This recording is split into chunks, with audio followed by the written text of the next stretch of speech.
I had no relationship with God freshman and sophomore year. I really didn't.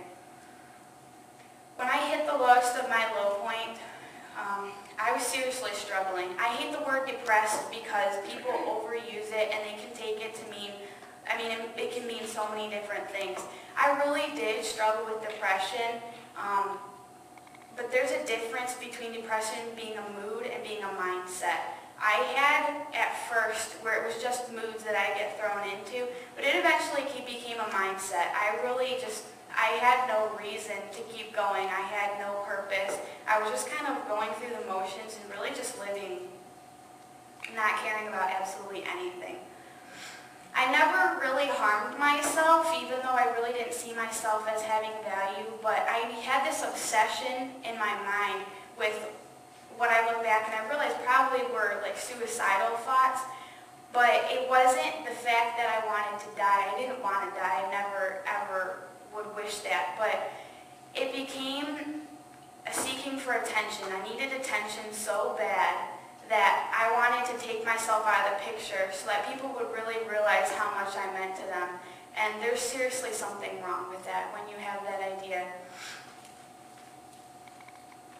There was one time really when I did not handle things well when stuff would happen around me. I did not react well.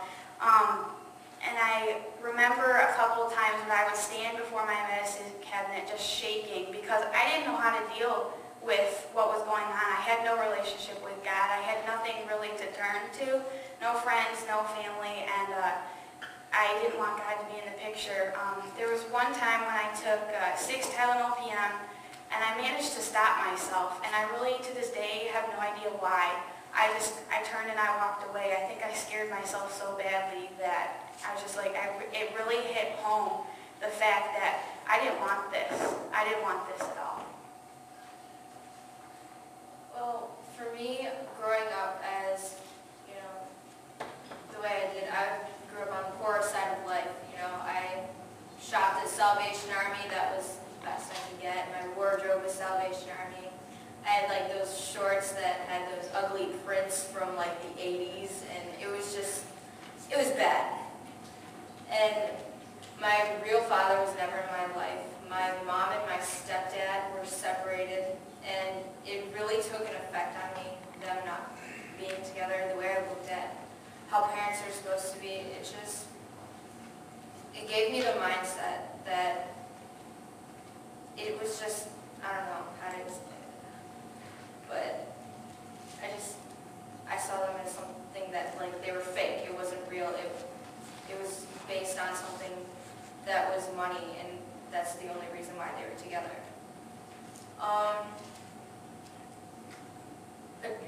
I grew up with 3 brothers, Zach, Tony, and my older brother Travis, and that was basically all I had. I thought of them as like us against the world, and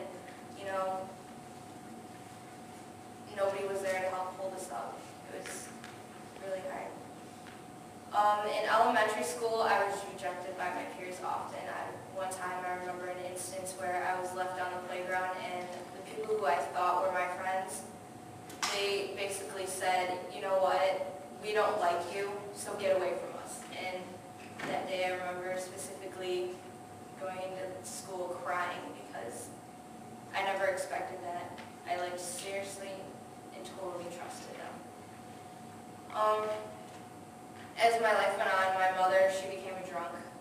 She got arrested several times, and I would wake up in the middle of the night and find out that she wasn't there. And I remember one instance where I kept getting a call from a police station, and I didn't know what was going on. And all I knew is that I had to take care of my brothers, and my stepdad came home and he took care of us, and he called the cops, and I was taken care of for the rest of the night, and I felt safe.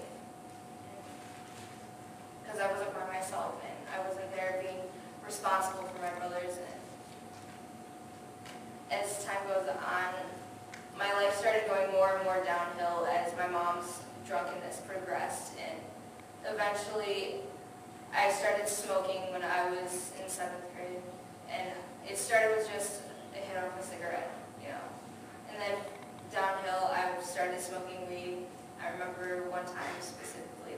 time. It was on my brother's birthday, you know. And it's just, I can never forget that day. It just led to my whole line of addiction all the way through high school, and it was really hard. In 8th grade, I started carving things into my arms and hands because everything just started getting so difficult. It was the only way I could let out my emotions, my pain, and just to deal with things because I had no other way to do it. I never wrote in a journal. I didn't do any of that stuff. I didn't feel like it worked for me. I ran away several times, and I remember specifically one time when the cops basically threatened that my mom could throw me in juvie. And I just felt so angry that nobody would notice that I just didn't want to be home. I didn't want to be by my mom. I didn't want to take on the responsibilities of being a mom because my mom was never awake. She wasn't home, and every time I saw her, she was just sleeping, and she always just kept telling me to stay home, take care of everything, clean up, and do everything for her, make dinner. It was just getting too much. I started getting really sick of everything, and I would get in trouble at school just so I didn't have to deal with anything. I could just be free and just do whatever I want during the day instead of sitting there listening to teachers tell me about how important the Civil War was. It didn't mean anything. It was terrible. In 9th grade, I smoked every day. I was seriously addicted. It was a never-ending road for me. I was high every day. I went to school high. As soon as I got home, I got high. That was all I knew every single day, day in and day out, and I never knew where it was when I was actually conscious. I would skip all my classes. I would never be there. And I remember one time specifically, I would skip and I read the Satanic Bible with my best friend, and her name was Sam, and we would read it and we would get to learn more about it, and eventually we read like this thing to open the gates of hell, and I don't know why. It was like I just lost all faith in God. I lost everything, and I just didn't know where to turn, and it just seemed like the easiest thing for me. It was so much easier than having to believe that, God was here for me, and, He was going to help me through this hard time with my mom. And I just never believed it. My mom's drunkenness got really bad. Like one time I remember waking up in the middle of the night. My mom asked me to lie for her because somebody crashed her car and they were drunk and they had a kid in the back seat without a seatbelt on and no car seat, and they just totaled my mom's car. And it was 5 o'clock in the morning, and the cop kept telling me, "Tell the truth, Alexis, tell the truth. Even though your mom told you to lie, just tell me what happened." And I couldn't tell him anything because I didn't know.